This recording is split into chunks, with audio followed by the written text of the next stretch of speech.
Your relationship with savings begins at a tender age when you don't even realize the value of money.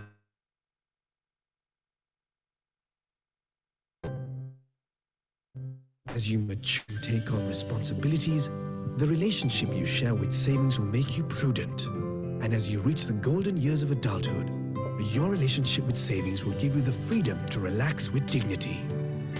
Commercial Bank, building your relationship with savings through years of trust, safety, and stability.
In the ever-evolving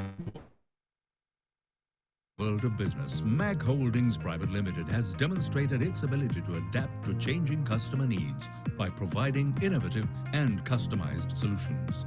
Today, we are one of Sri Lanka's most respected diversified conglomerates with a presence in shipping, strategic investments, aviation, hospitality and leisure, renewable energy, freight and logistics, fisheries and aquaculture, and more. We have been able to expand our presence in the region, providing unmatched expertise, the highest quality, and an excellent service. Our remarkable growth is driven by our innate ability to reinvent ourselves. MAC Holdings, we cannot spell success without you.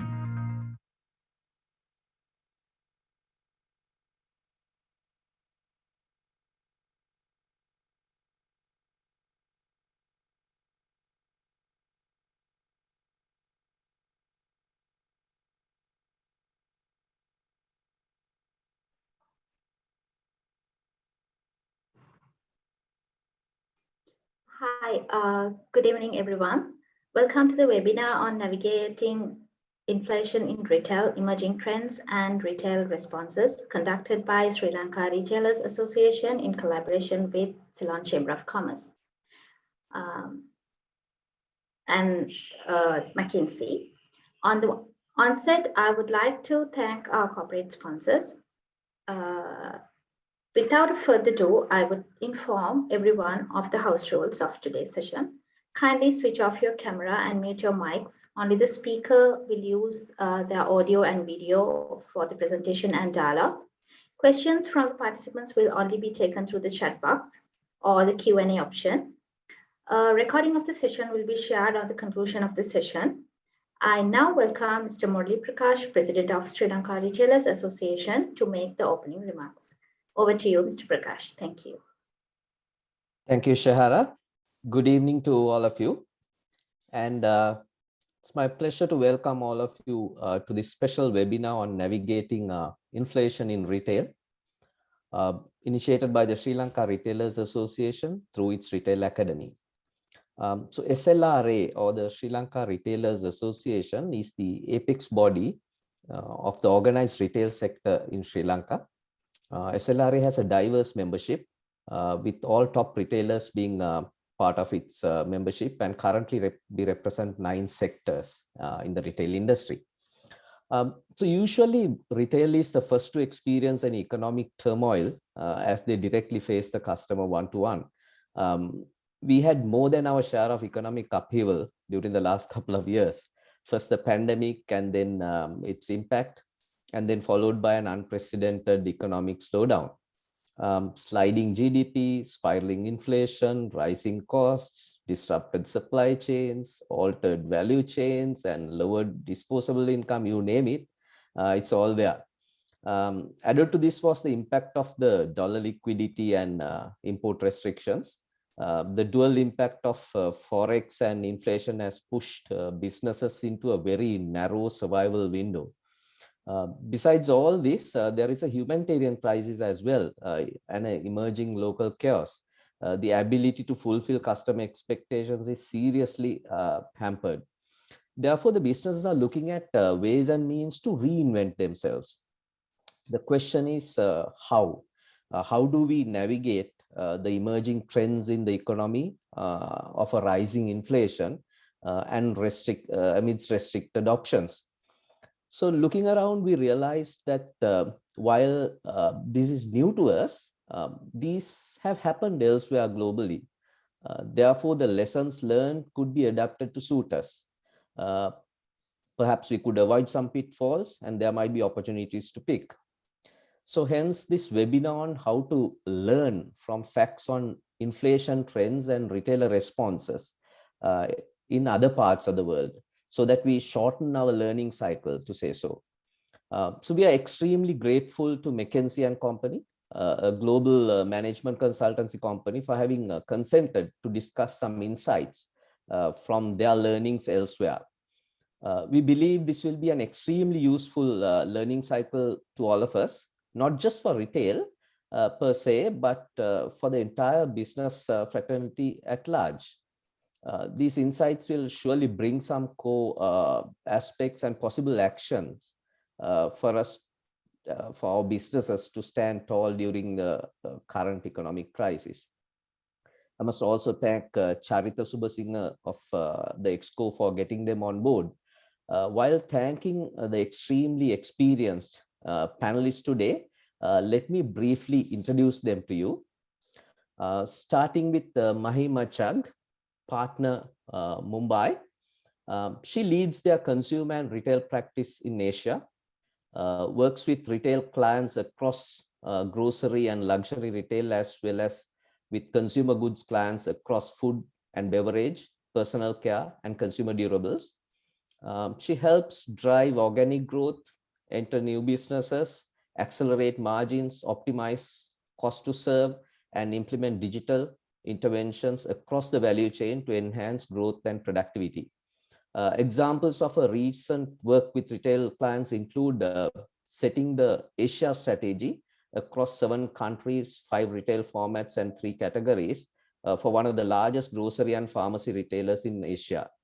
And also supporting holistic growth and margin expansion for India's 3rd largest retailer through interventions from sourcing to store operations. Next, to introduce Matthew Francois, partner Vietnam. Matthew has worked for McKinsey for 10+ years and focuses on helping retailers grow in ASEAN. He works with retail players on transformation efforts and CGP players on revenue management. Examples of his recent work include helping a leading Vietnamese supermarket to develop their strategy, which helped them to move from number 5 to number 2 in the market, and also helping a large Thai player develop end-to-end market leading eB2B offering, structurally selling to restaurants via a digital platform. Next comes Ganaka Herath, managing partner from Sri Lanka, worked for McKinsey for 10+ years, leads McKinsey's Sri Lanka office with a focus on digital and analytics transformations.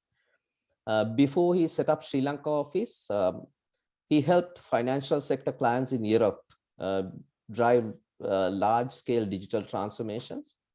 Example of his recent work includes helping a leading Sri Lankan conglomerate scale and analytics transformation across its businesses, and also supporting an Asian conglomerate drive a cost transformation program. So as you could see, we have an excellent panel for the day. So with that, let me now hand you over to Ganaka to commence the proceeding for the day. Over to you, Ganaka. Thank you, Murali. And thank you very much for the very kind words. Good afternoon, everyone. Or good evening, I should say. Thank you very much for being here. I'm going to be brief, given we have a lot of material to cover.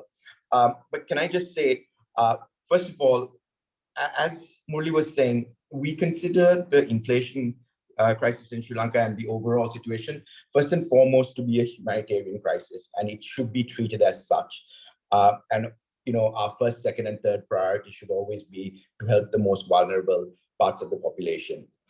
We at McKinsey believe that a part of that equation and a part of that answer is actually helping the most important companies in the country deal with the situation that we are faced with today, which Murli so eloquently painted for us. It gives us many different economic challenges from many different angles. So with that in mind, we have two of our leading lights in our consumer and retail practice, Mahima and Matthew, who have very kindly agreed to join us today. Murli did a fantastic job of describing the experience, so I'm not going to touch on all of those areas again.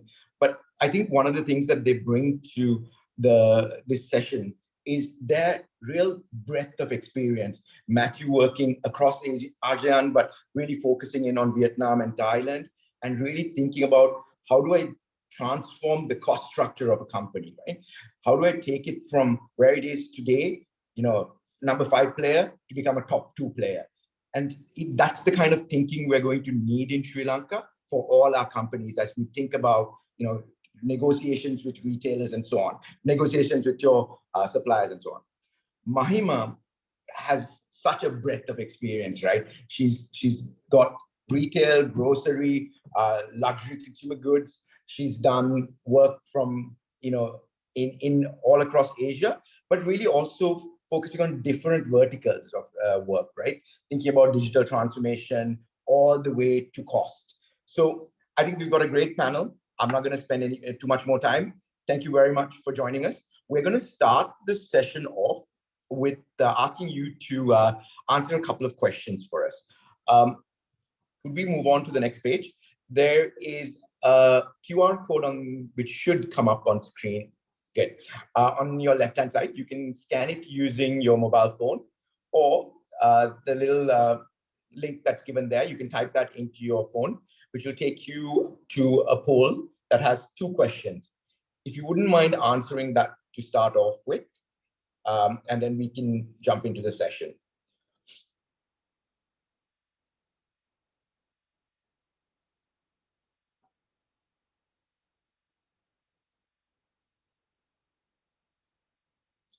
Thank you, Kant.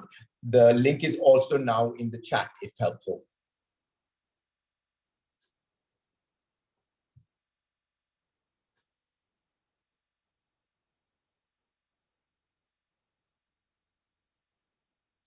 Kant, Vijay, if you could just let me know when we've got, critical mass on the poll.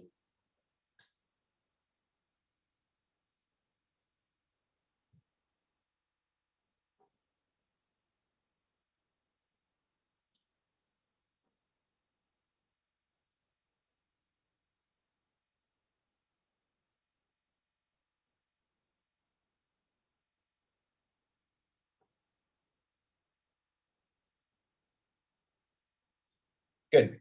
We've got 30 plus responses. In the interest of time, let's move on to the second question, which is simply we're asking you to now think 6 months further down the line, right? This was 6 months. What do you think it's going to be in 12 months' time?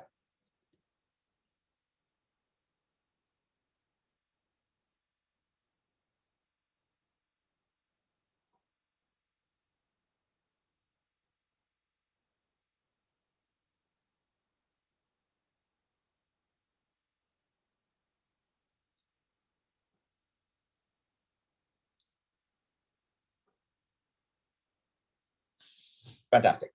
Why don't we leave it there? Thank you again for participating, everyone. Mahima, Matthew, let me hand over to you. Thank you again for being here.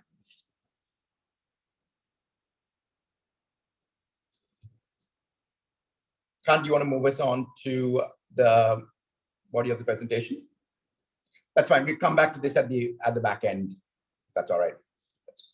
Yeah. Thank you very much, Kanika, Murali, and the entire team for having us today.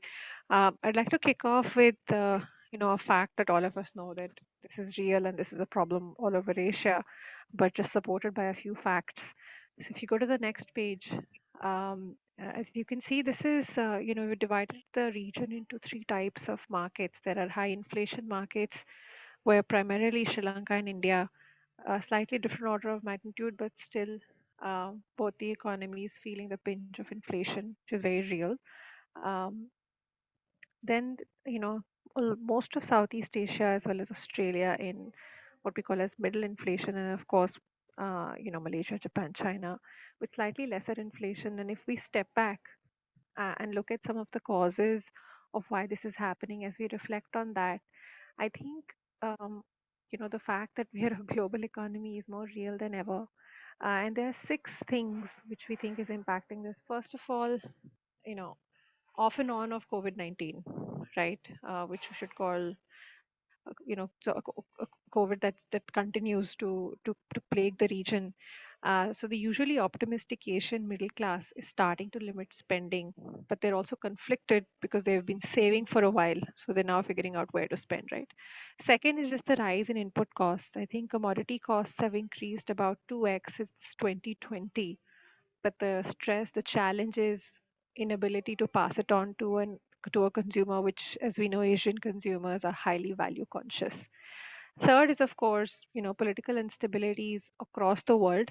The Ukraine-Russia conflict is worsening the commodity situation in this part of the region. I think the fourth one I would say is limited FDI inflow.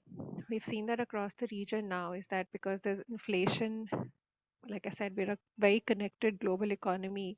It's very real right now. So inflation in different parts of the world means that Asia, which is always considered a growth market where people invest for growth and volume and don't really look at profits traditionally or margins, that is changing now. So FDI inflow has been limited.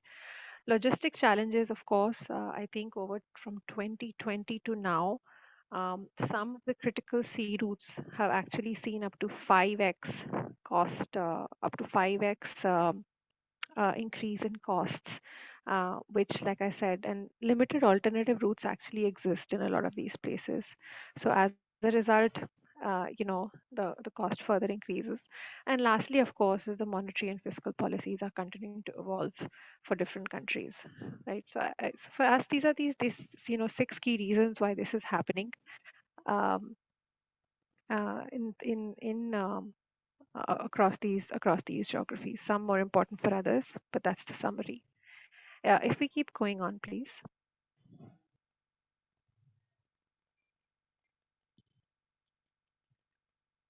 Thank you. And the impact on retailers is very real. So while the current page shows some Asia and global examples, I think there is a little at the highest level, there's a bit of a conflict. At one end, retailers are thinking that there are some consumer habits which have changed for good, which is increasing demand online.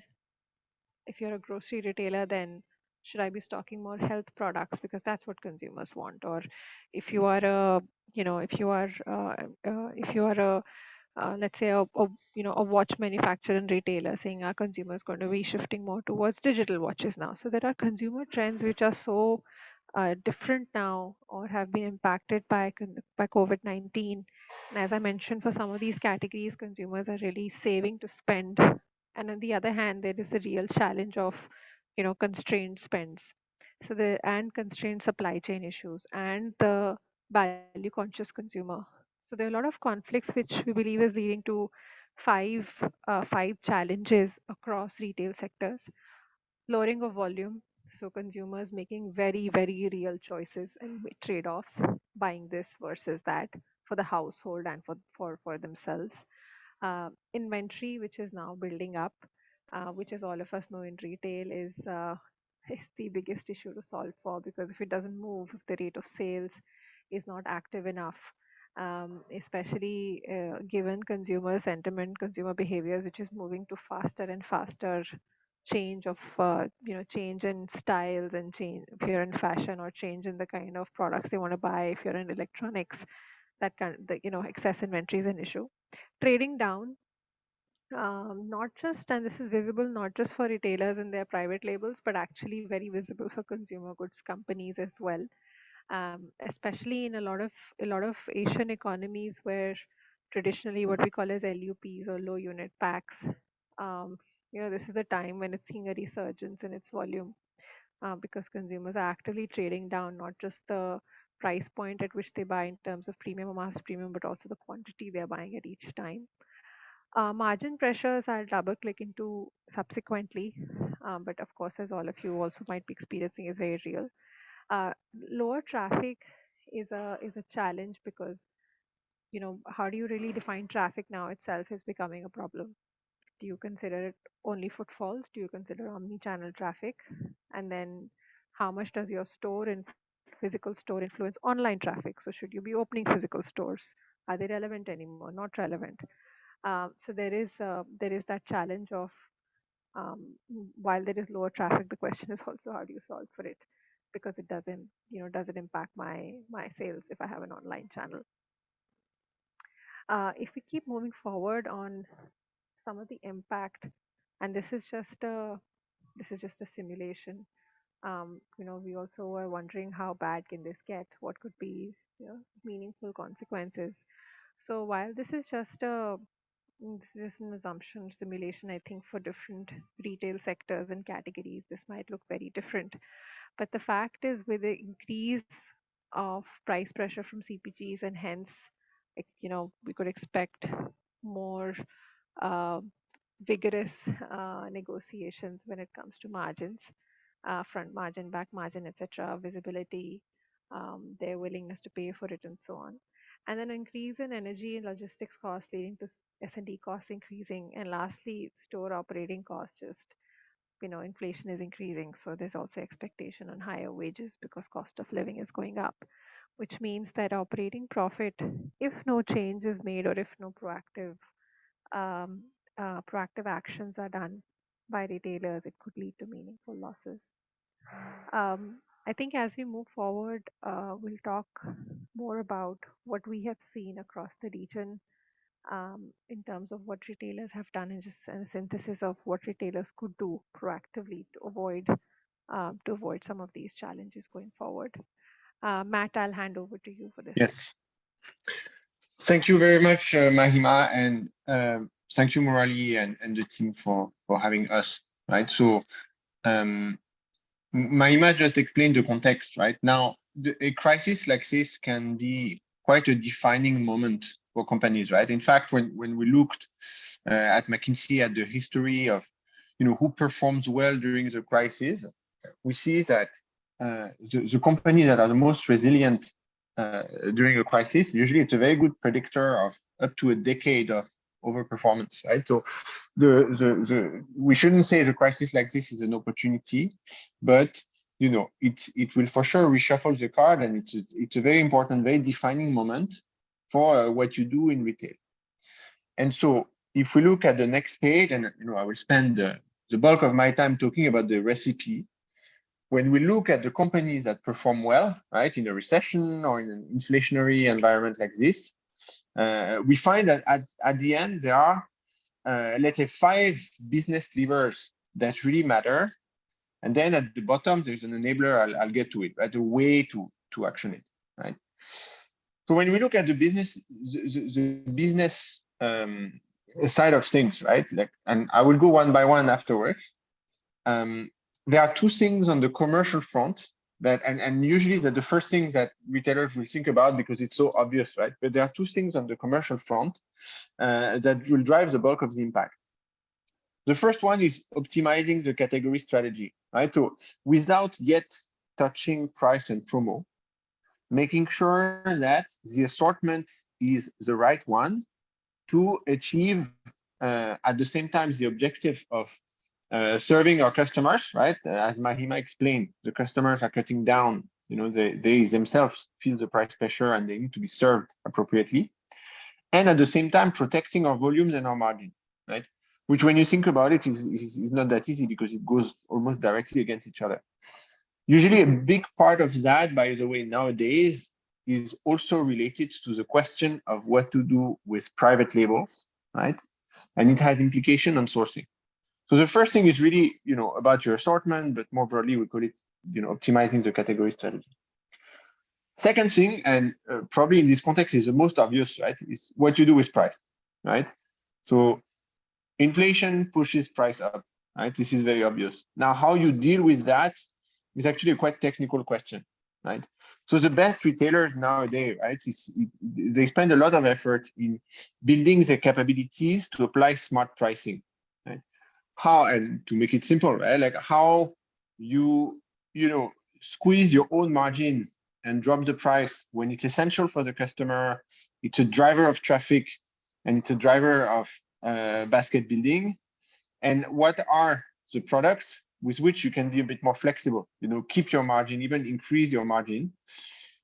Beyond that, how do you manage a different price within the category to make sure that on average, you're still encouraging trading up when it's possible, etc. There is an analytic angle to it that is quite fundamental. And then if I move to the right of the page, here you will see three things that basically are related to cost, right? So the best companies in a context like that, first they would set up in place quite tough programs to make sure that let's say the four-wall economics, right? So the cost in your stores are as good as they can get. This is very related to how you manage the workforce, right? Like a lot of the levers we find here is about adjusting the workforce in the dual context of reduced demand and also some of the demand shifting online.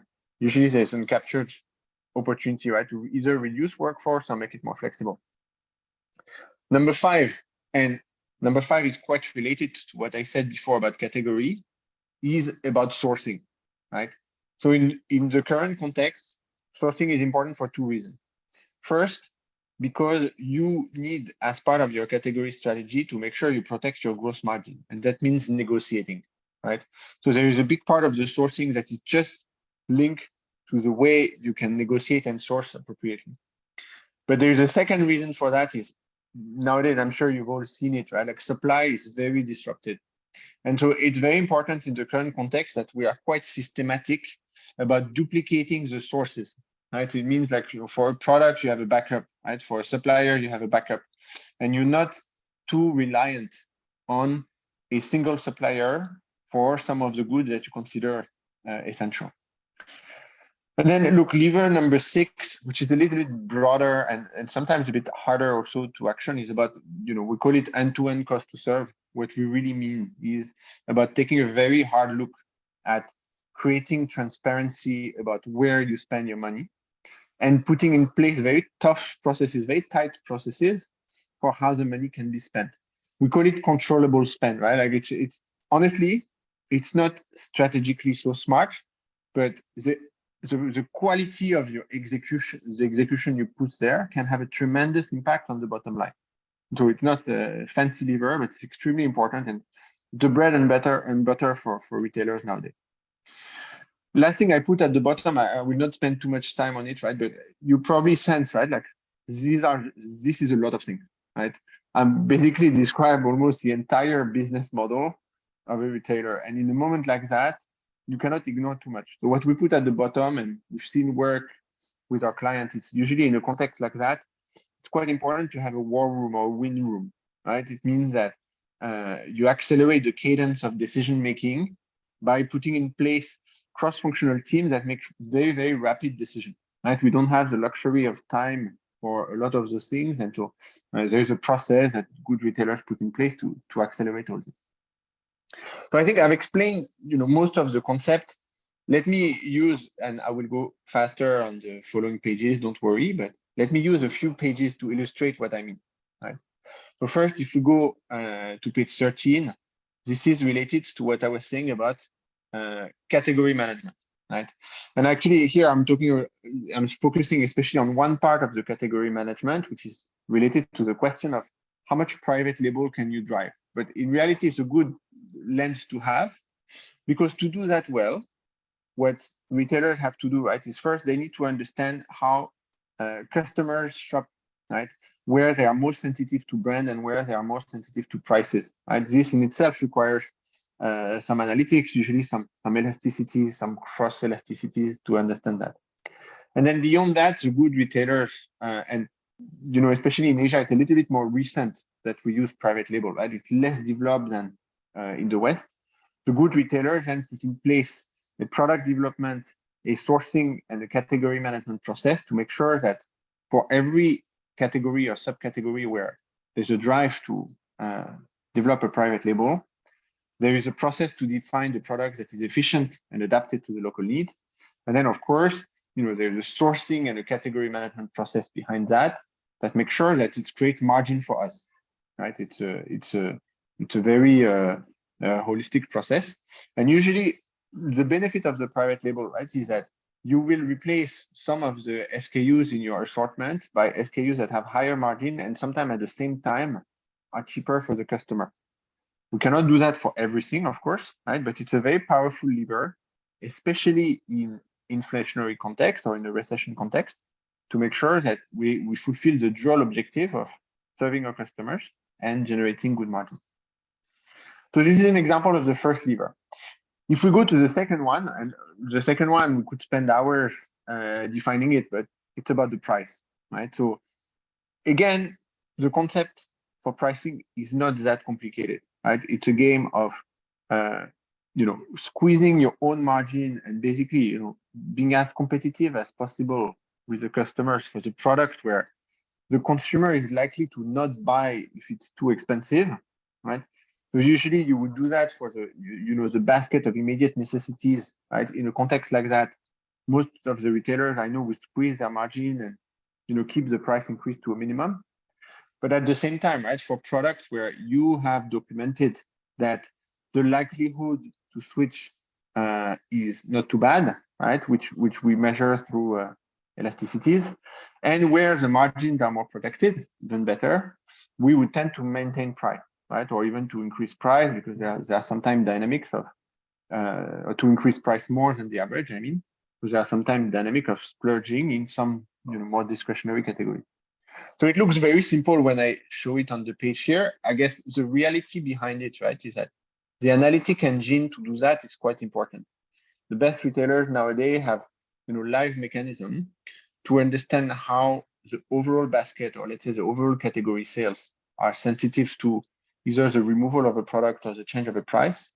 And building this kind of algorithm, right, even simple version of this kind of algorithm, is a very powerful way to drive and even semi-automate some of those pricing decisions, right? So, and to be honest, like this one probably, could be the focus of a lot of retailers, especially in this context, right? The analytics behind it would survive after the crisis and be a source of competitive advantage. Now, when we go to the third lever, this is the one I introduced last in my presentation, but the last lever I was speaking about is about end-to-end spend, right? So when we talk about end-to-end spend, here actually this is the opposite of pricing. It's not very complicated. It's not a game of strategy. It's not that much a game of analytics, but it's really a game of transparency and discipline in execution. And honestly, in my experience, right, like this is as important or more important than the ability of retailers to be distinctive or creative on their analytics. So what we would typically do in this context, right, is that there are two parts, right? On one hand, we would have a process to be very clear of where we are spending our money, right? Creating transparency on all the buckets of spending that happen and having this transparency fast, right? Almost real time is extremely important, even if it's not perfect, right? It's almost never perfect.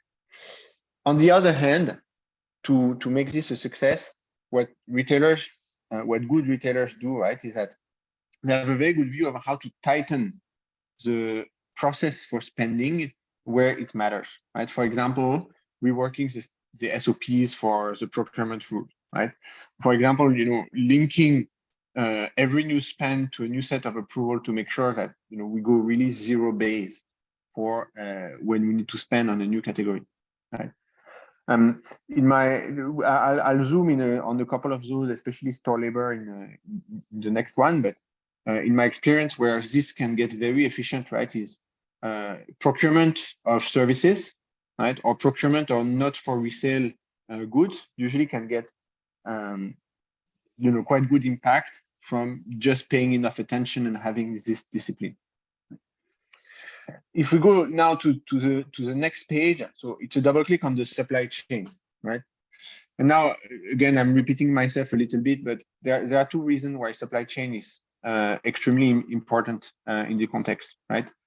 The first reason is because in a context like this, negotiations become tougher. So having a structured process to negotiate well, right, to get the best deal possible with the suppliers is quite important. This is something most retailers would do anyway, right? But I've observed recently, right, like just driving professionalism in the way we negotiate can be the source of 1 or 2 points of gross margin if it's done properly. So that's one reason, right? The other reason is the diversification of the risk. We've seen a lot in recent months, right? Some entire categories that become more difficult to source, right? The retailers that have the best way to deal with that, usually what they do is that they map everything they buy. They have a process to identify how risky it is, how secure is the supplier, how many suppliers do we have a backup? And usually doing this is a good way to flag, to have almost like the little red light that flash up where we are very exposed, right? And usually the actions we take behind that is to duplicate the supplier, right? Or like to renew, to either secure some suppliers or duplicate some, right? So, very important to look at the supply chain end to end for everything we are buying, and then have this process to de-risk it, right? Beyond just the negotiation angle, right? And then one last business lever that I will explain on page 17. So you have a bit more on the page, but what's critical and typically quite fast nowadays to generate some savings is to relook at the store operation, right? To be honest, the drivers of demand in the stores and the things that drive traffic, that drive activity in the store have been reshuffled so many times in the past 2 years that most of the retailers I know, their model to manage workforce, right, to manage the activity in the store is a little bit upside down, right? The peaks of demand are different. A lot of stores now serve omni-channel demand, right? Either themselves or with third parties that use their store as a base. And therefore, this also creates an opportunity to revisit who needs to be in the store when. Once we do this, and it's not rocket science, right? Like there are models to model that. Once we do this, it can lead to readjustment of the staff levels that are needed, not always in terms of absolute number, but also in terms of managing the peaks and managing part-time or temporary labor. And I will share one last page. I promise. I know I spoke for a long time, but the last page for me is a little bit, we cover so many things, right? Like there are so many things we can do to generate savings, and to generate savings or to protect margin or to build resilience, right? Like how do we do it, right? So normally the retailers that had to manage a crisis like this. I mean, it was the same during COVID. Now it's inflation.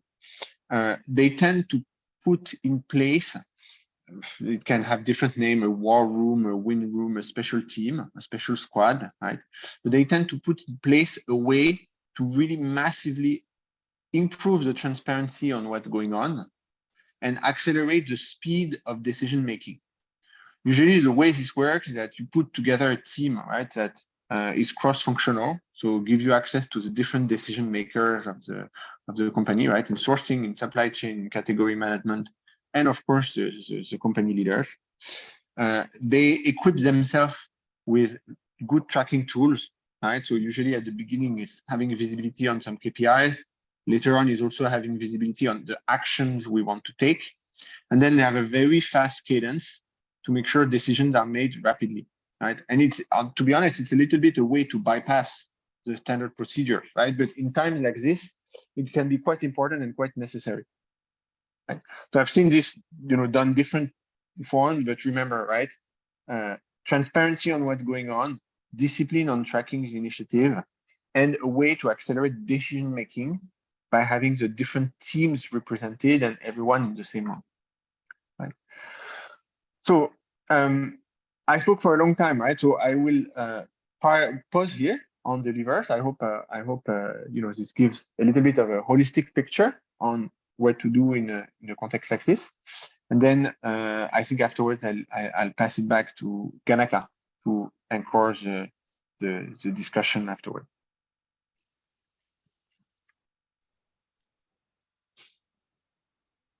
Thank you very much, Matthew and Mahima. I think a couple of points to touch on. We've been having these discussions with a number of retailers and grocery players across Sri Lanka. And one of the points that comes across is there is a lot of activity going on each of the 6 elements that Matthew and Mahima touched on, right? But there is definitely more that can be done when you think of a good to great journey. Particularly, I think 3 areas come to mind for me. One is on the negotiations with suppliers, really taking that to the next level and thinking of both, a carrots and sticks kind of setup where you actually work in partnership with your supplier, but also understanding the true cost of goods that you are purchasing so that you are better equipped in your negotiations. The other is actually thinking through the company-wide cost structures and where you can extract value there. And then finally, and this could be a little bit of a hammer looking for a nail, but there is definitely a role for analytics where advanced analytics can help you on various different elements, whether it is understanding the efficiency of your promotions. So, understanding the true ROIs of your promotions versus today where most players believe that they get a certain return, but they are not able to disaggregate the effects of forward buy or the basket effect or the cannibalization that's going on, and to understand the true effects.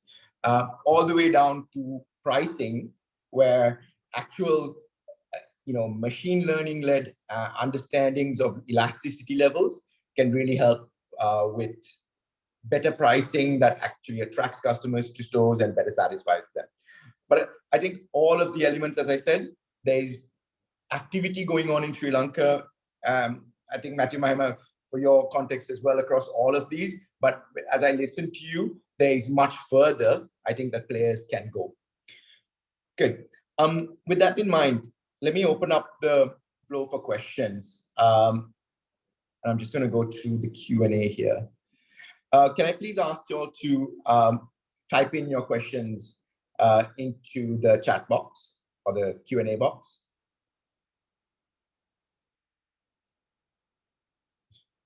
Dwijo, Khan, do we have any questions that have been coming in advance?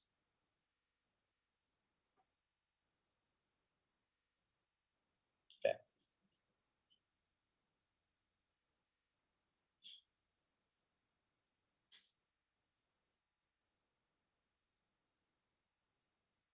Everyone, I do encourage you to take this opportunity. We've got about 15 minutes left. If there is anything in particular, either along the different levers that we discussed. Oh, here we go. Okay, good.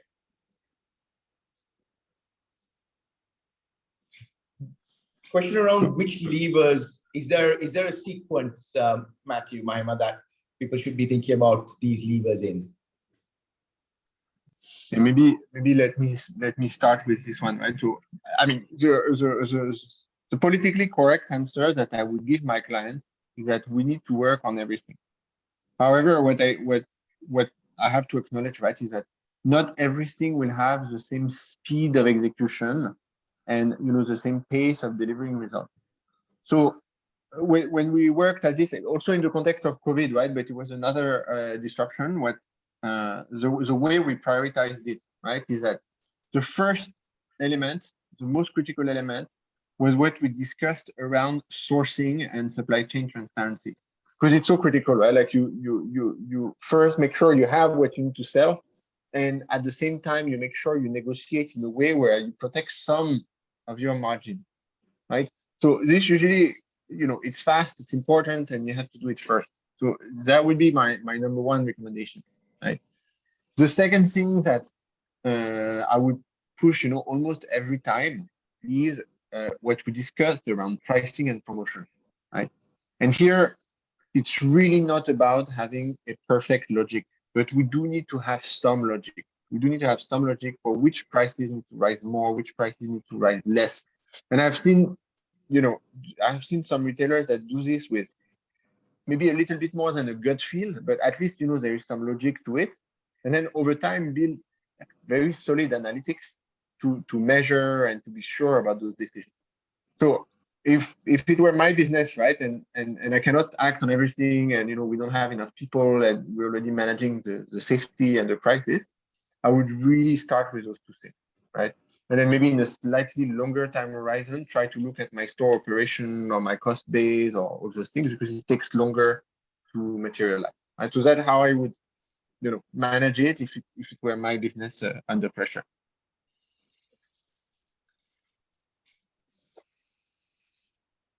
Second question is around, could you share some tips on how to negotiate with suppliers during this time? Particularly when suppliers are also facing similar challenges. I can take a pass at this one because we've been having conversations with consumer companies on this topic as well. I think one realization, as I'm sure all of you will have, is that this is as the question says, they're also having similar challenges, but this is also the time when, as a retailer, you possibly have more data on consumer understanding and the dynamism with which the consumer behavior is changing than the suppliers do. Anything that the suppliers find out comes with a lag, because only when the sales happen or doesn't happen is when then they get a reality of consumer trends and what is it that the consumer wants at what price point. So while they are facing challenges, I think this is of margins, this is the time to partner with them for two things: a, more longer term discussions and more joint business planning, which leads to higher commitment and just better for the business in the long term, but also leverage our position as a retailer who has a ear to the ground when it comes to consumer behavior, to start giving them recommendations on what's going to work, not work. Usually this is more of a, this is what we want to sell, this is the visibility space we want, this is where we want you to stock it at this price point, let's move. But you can really leverage your position to start sharing recommendations, for which of course we need to have a handle of what the trends are and what some of the lead indicators are of where consumer behavior is trending. So this is only one of, I think, the 2 or 3 levers that we as retailers have to continue to cement our negotiating position with suppliers in this time. Thank you, Mahima. Next, how can we really assess the exposure to inflation in the context of declining the best pricing strategy, deciding the best pricing strategy? Yeah. So maybe I can take that one. And look, when we make such decision, actually, we don't frame it as exposure to inflation. What we look at is 2 dimensions, right?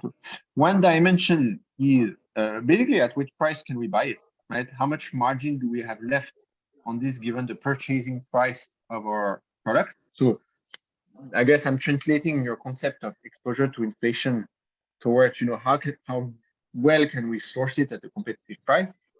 And the other dimension is having a sense of the sensitivity of the customer to the pricing strategy. And this usually we can measure if we have historical data on our sales, right? Either the category overall or even some SKUs in the category. Normally retailers can measure that, right? They can compare the delta in price that they've applied in the past and how the demand has shifted when we change the price. And so you have sort of 2 dimensions, right? Like one dimension is the margin you have to protect, and one dimension is how sensitive to a price change your consumer is. So this doesn't really include exposure to inflation, right? It's really your margin and the price sensitivity of the customer.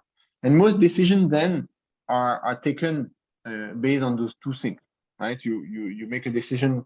You can make it very simple or you can make it very technical, right? But at the end of the day, it often boils down to those two things.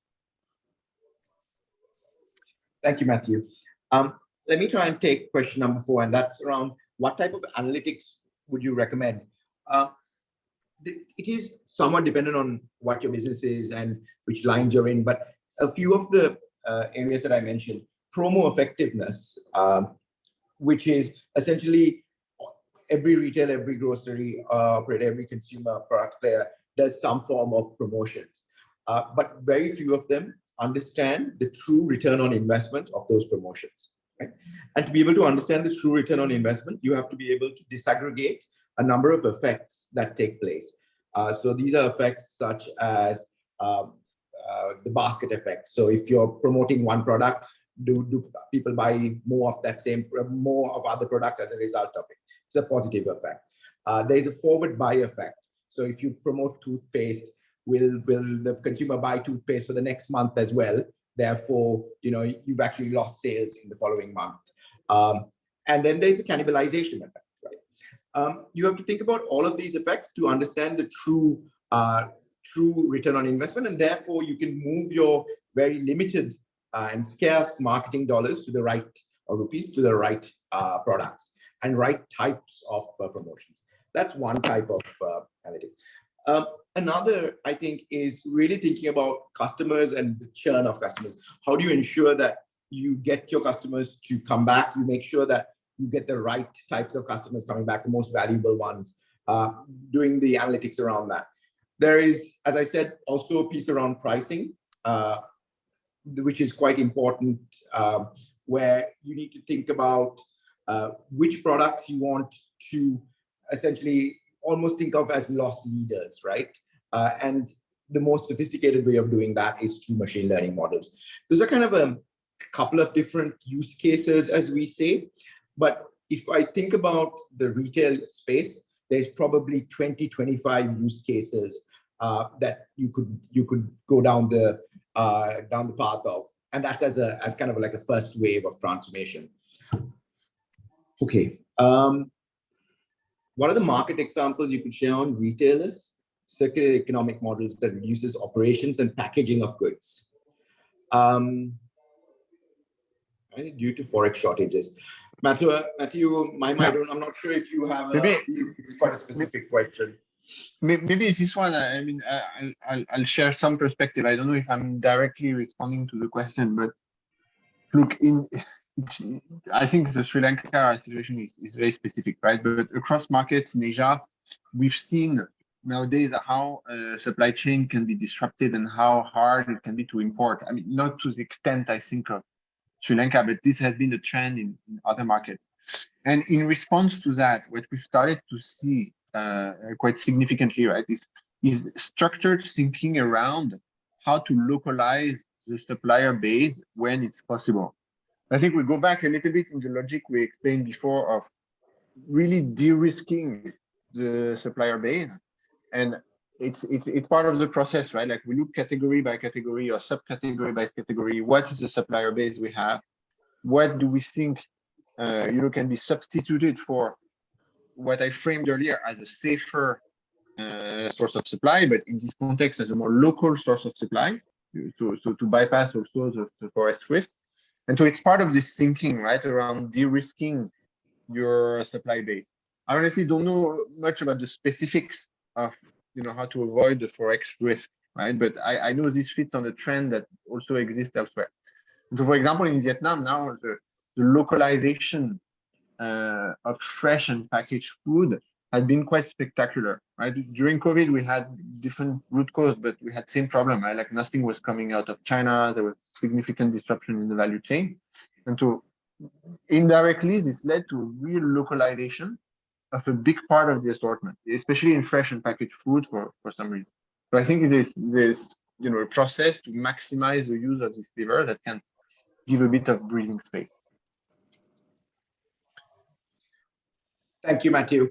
Mohammed, do you want to take the last question around shrinkflation? Yeah, sure. I think the question for the group is how appropriate is the concept of shrinkflation in the current context, right? Very, very pertinent and very a very real question that actually all FMCG companies are asking and working on, because especially for this region, the consumer is very value conscious or downgrades quickly. What we are seeing actually is companies doing three things, because it's very real. Shrinkflation is real. Um, but the danger with shrinkflation is that consumers don't come back to the price point you wanted them to. They get stuck to that lower price point, lower grammage um, construct. And the bigger danger is, getting fixed on a magic price point, which then is difficult to upgrade to.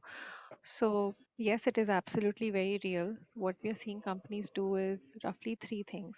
One is what we call as 3D execution. So what they do, and there are multiple examples in the region. More than retailers, FMCG companies do it a little bit better because it's so core to them. Is that they say, okay, by geography, and when I say geography, I mean a micro market. By geography, cross channel, cross SKU, you actually start taking both listing and pricing decisions for every cell of this cube. Um, Both in terms of what you're going to supply and what you're going to restrict, right? Second is building bridge packs. So making sure that the consumer is not falling down from a high price, high grammage all the way down to low price, low grammage, because that is going to happen. But making sure that there are enough bridge packs to, at least for a portion of the consumers, you're giving them a choice and a reason to fall down a little bit and not drastically. Right. And what companies in the region have managed to do is over time actually shift a decent part of their volumes to that bridge packs. Even the reason it also helps is that in a longer term, people who are at that lowest price point, lower grammage, have a reason to move up the ladder just a little bit, which helps in the long term. And I think the last one is what we call as fix the mix. And what that means is, okay, are there any occasions and any consumer segments that I'm leaving out where there is a price pack gap, that price pack need occasion gap that is not being addressed. This is the time to be innovative and start creating um, those price point and grammage packs, or what we call as price packs, that fit into these potential gaps. And the reason, while all this sounds quite self-explanatory and quite obvious, the interesting thing is it's moments like these when there's a disruption that a lot of this innovation starts to happen, and new occasions and new price pack architectures become a reality. Thank you, Mahima. Thank you, everyone. In the interest of time, I'm going to just wrap up the questions and let's look at the poll as one final piece before we close up. So we were asking what the expectation was over. Oh, I'm sorry. We have final poll at the end as well. Forgot about that one. Of the six categories or six areas that were described, which ones do you think are going to be most applicable for Sri Lanka? Would appreciate if you could just follow the same process, either the code on the left or type in the link. The link is also in the chat if helpful.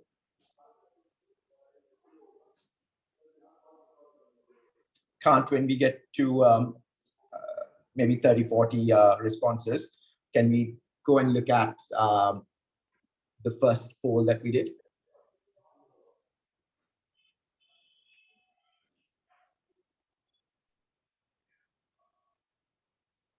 Okay, fantastic.